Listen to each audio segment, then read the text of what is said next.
Um, my name is Chris Carrigan, and I'm the data advisor for Use My Data and part of the Secretariat.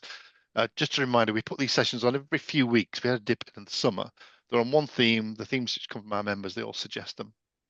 And we get more and more organisations approaching us to come and talk to us about the work that they do as well, data-related work. So we have some of those planned in the next few months. This morning's session is one of two actually around aspects of the law relating to the ways in which our patient data can be used. This topic's come up loads and loads of times, and we've been trying to put some on. So the first of two, the second one is next week. Just a reminder in practical terms, if you can keep your microphones on mute, that'd be really useful because it cuts down the background noise for the recording. When you get to the discussions, you can mute yourselves. That's fine. You can control your microphones, you can control your cameras. I can temporarily mute you from this end if there is some noise, so don't worry about that. Feel free to use the little chat function, the chat box, as we're going through the presentations at any point in time, and we'll keep an eye on those as we go through. If you can't use chat, it's tricky on phones and iPads. When we get to the discussion, just wave at me if needs be, or there are few enough of us. If you do want to say something, just raise your voice and we'll bring you in at that point. As you'll see, we're recording this session, but we only ever use the first part of the recording, which is the presentation side, to put on the web on our website for people to watch afterwards, and we don't use the second bit, which is our discussion bits, other than producing a transcript of the questions, because we find those quite useful, but we don't publish those widely. We don't expect everybody to agree or to understand all things, and this will be an interesting topic to go through because there are all sorts of aspects of the law, some very techie, nerdy stuff and very simple stuff. So we're just interested to see how right we get the balance here. And to that end, I'd really like to say a big thank you to Edel and Cassie, who are on there from Health Data Research UK. Been great in putting the two sessions together for us.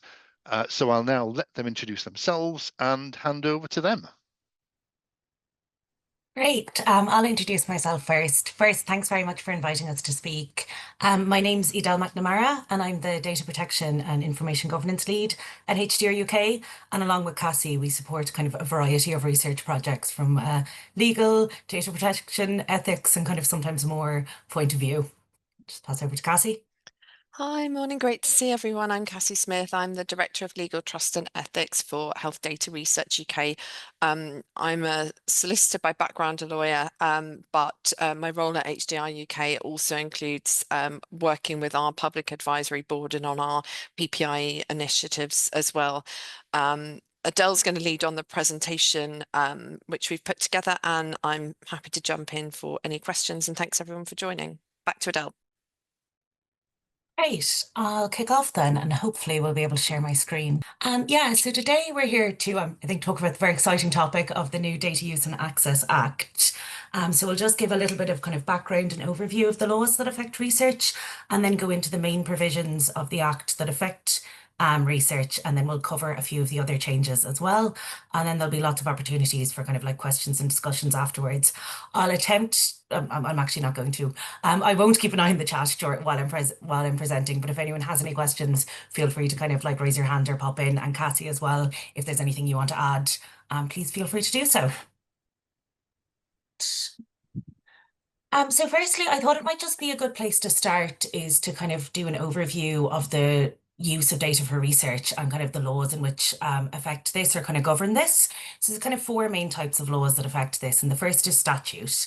And the Data Use and Access Act is an example of this. So these are kind of the main laws passed within the UK. So they're laws that kind of begin as a bill and then receive approval from both the House of Commons and House of Lords. And then it's given royal assent, which means it kind of enters into law.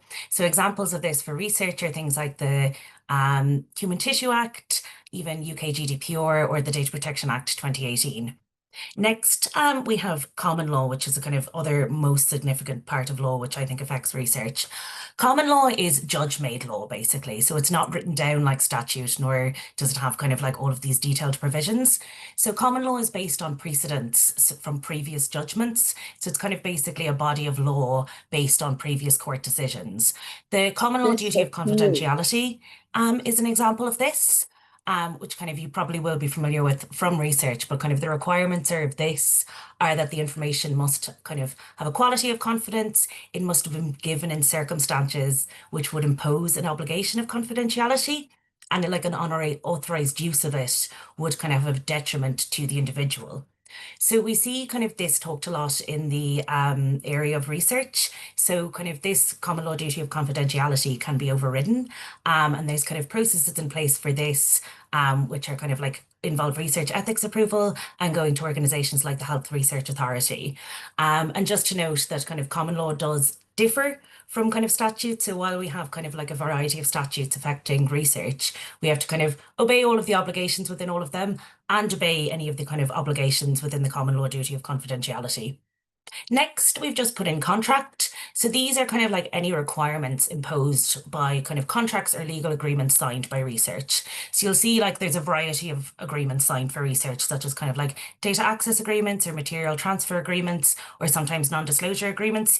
Usually they'll kind of like impose restrictions or obligations. So for example, you can use data and material for this reason, but you can't use it for another reason. And then lastly, I'll just note as well that kind of human rights is also relevant here, but not as directly as kind of the other three. But we kind of have Article 8.1, which kind of like protects the right to privacy. And under this, like we also have the tort of misuse of kind of private information, which is kind of related and similar to the common law duty of confidentiality. Typically in the news or anything, you'll see this used by celebrities, but I don't know if any of you recall there was like a DeepMind case a couple of years ago in which a claim was brought under tort. So just raising it as it is something that kind of could affect research or kind of is a part of the overview. Great. Next.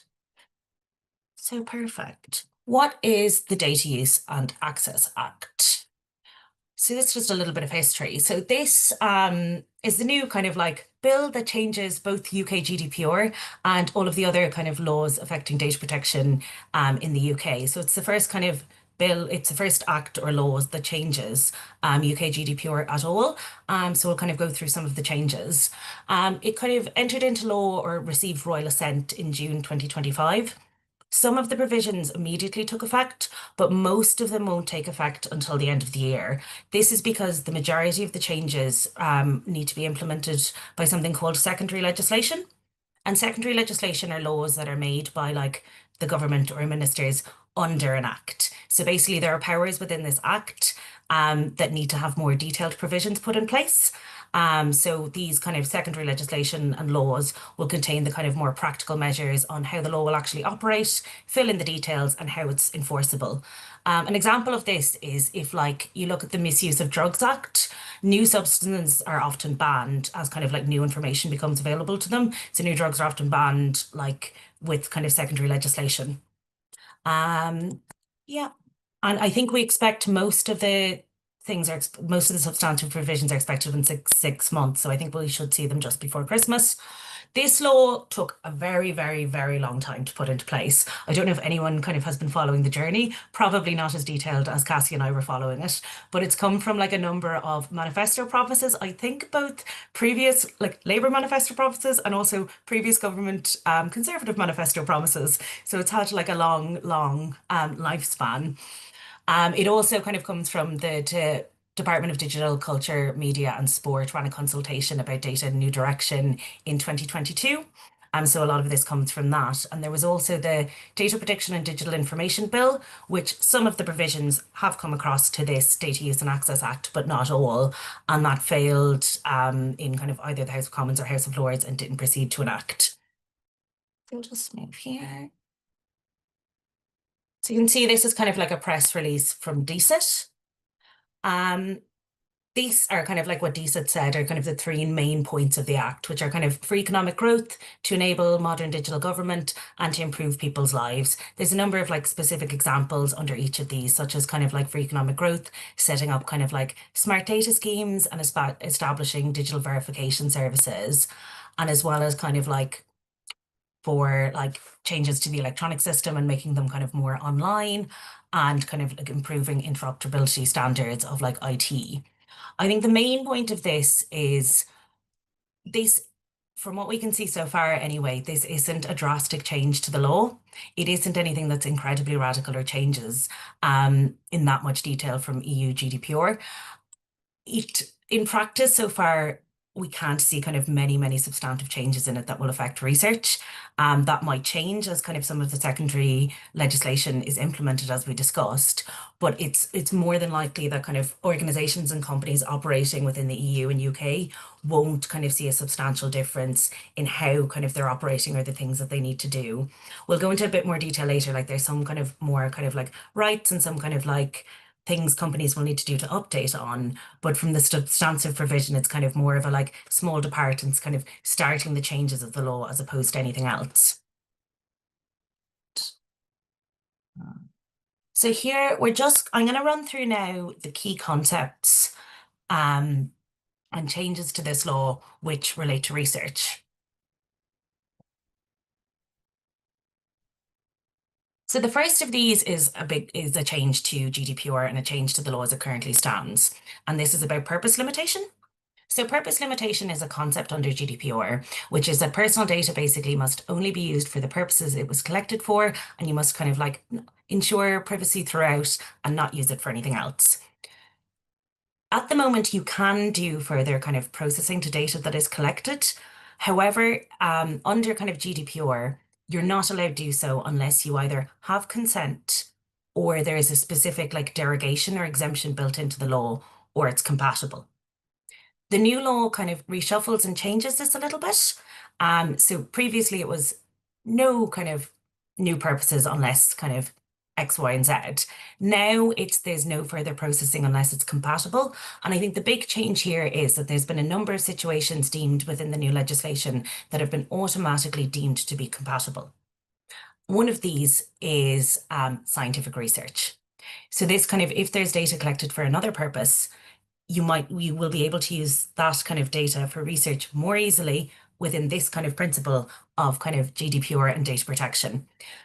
It's important to note here that if that data was originally collected on the lawful basis of consent, you can only kind of use it for another reason if you go out and get consent as well. So this will kind of be most relevant to data that's been collected on different legitimate interests. I'm just going to pause for a second and just kind of briefly explain this. I think it might be things you all already know, but just to be sure. But generally under kind of like data protection laws, there are rules in place that you must basically have something called a lawful basis and a valid legal reason to collect personal data.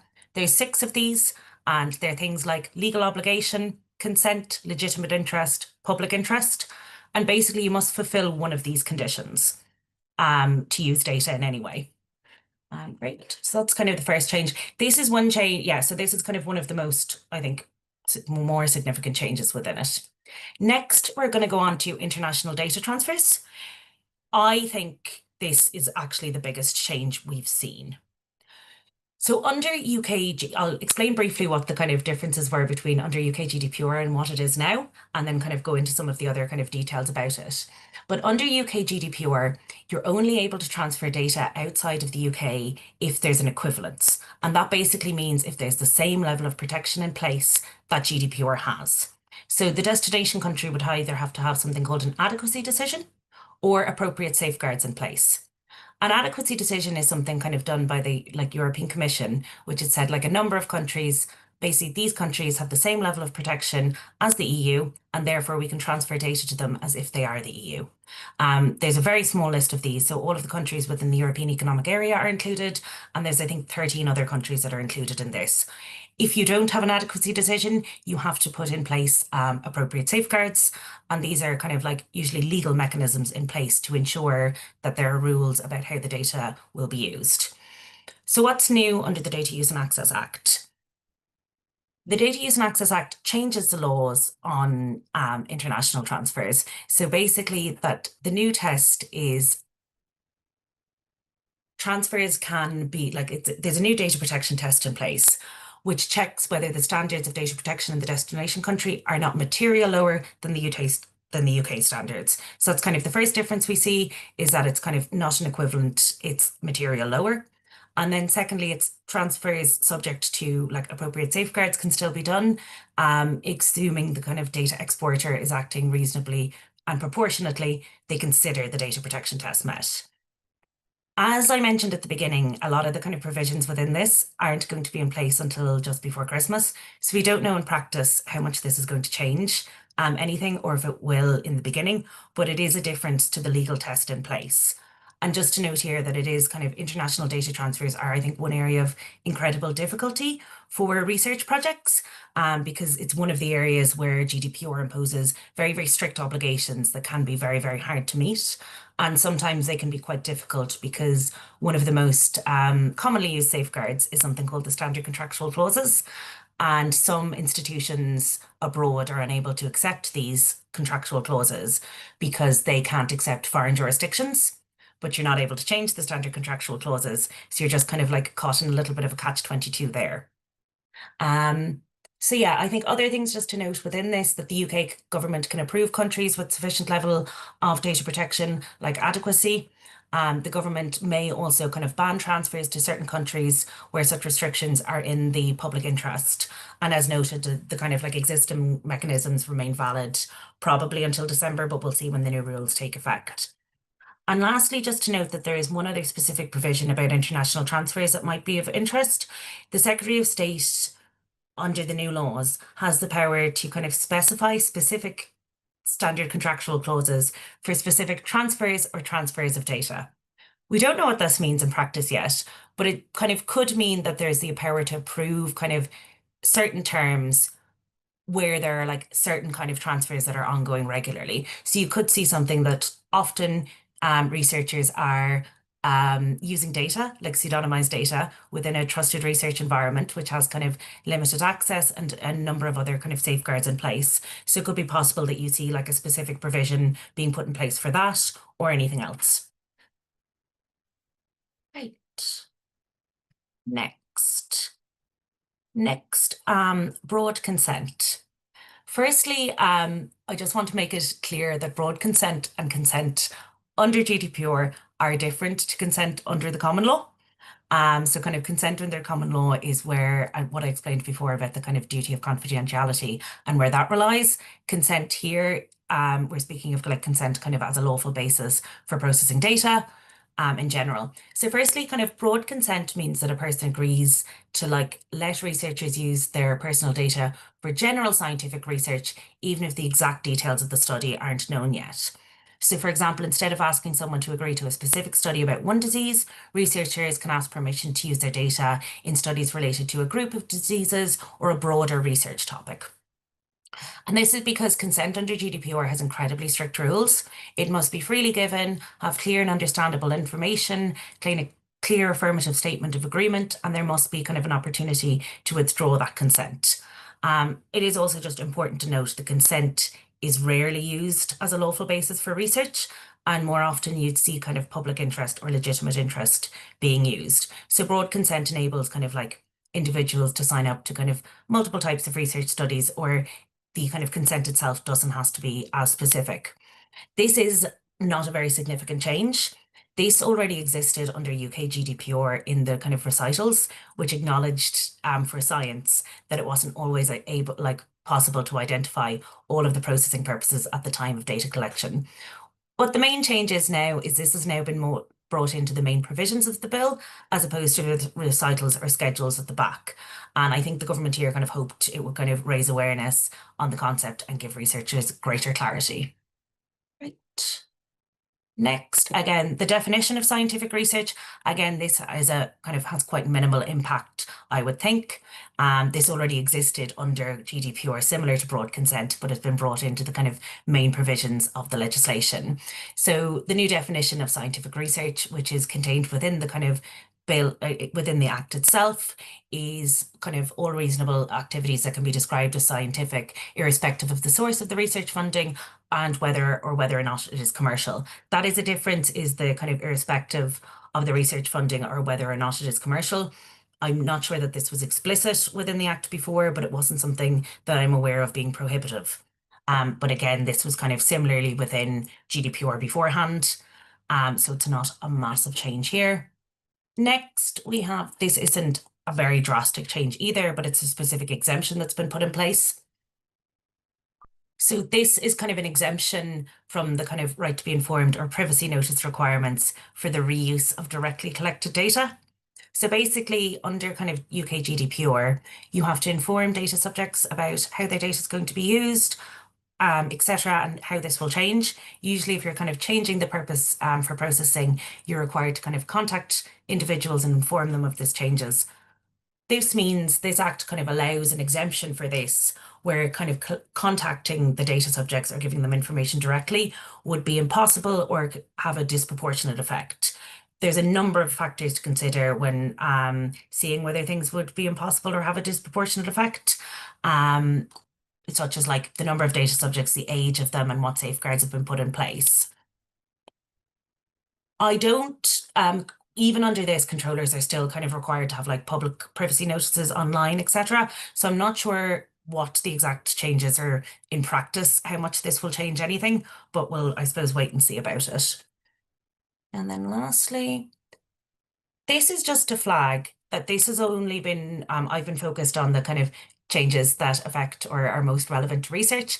I'm just noting that there are actually a number of other changes to the law that have been put in place with this new Data Use and Access Act. So I'm just going to highlight a few of them here, and then we'll finish up. So firstly, around automated decision-making. Automated decision-making is the process of like making decisions by automated means without human involvement. GDPR prohibited this incredibly strongly, except if there's kind of explicit consent, it's contractually necessary, or it's authorised by law. The new Data Use and Access Act loosens this slightly in terms of like these new strict laws are in place for kind of special category data, which is data that's kind of more sensitive, like kind of race, ethnicity, or your health data, but there's no longer a broad kind of prohibition on automated decision making. The regulator has changed. The ICO has been abolished and has been replaced with the Information Commissioner. There's changes to the structure of it, etc. But broadly, for now, it seems to kind of like remain the same. There's a new right to complain, which is this means you can kind of complain directly to data controllers. This was already kind of being done in practice, but it's now being set out as like a statutory right. And then lastly, there's kind of increased fining and investigative powers. So in terms of like, there's more of an alignment with the other laws for the fining powers, and with most of the breaches being aligned to kind of like PECR and different laws for kind of like marketing and things, and aligning to like higher caps for fines. Great. So that's it. Just conclusion and final thoughts. As kind of mentioned a few times, we don't, for research anyway, the Act hasn't changed things incredibly substantively yet. The two kind of most significant changes are purpose limitation slightly, and then secondly is kind of international transfers. We could see more and more changes within that. And it's just important to note there have been no changes to kind of common law at all. So the processes for kind of common law and applying for research ethics and going to the Health Research Authority remain the same. So that's everything I had to say. So I thought we might I might pass back to Chris and we might open up firstly if there's any questions for clarification and then just for a discussion. And thanks very much for being patient and listening to me.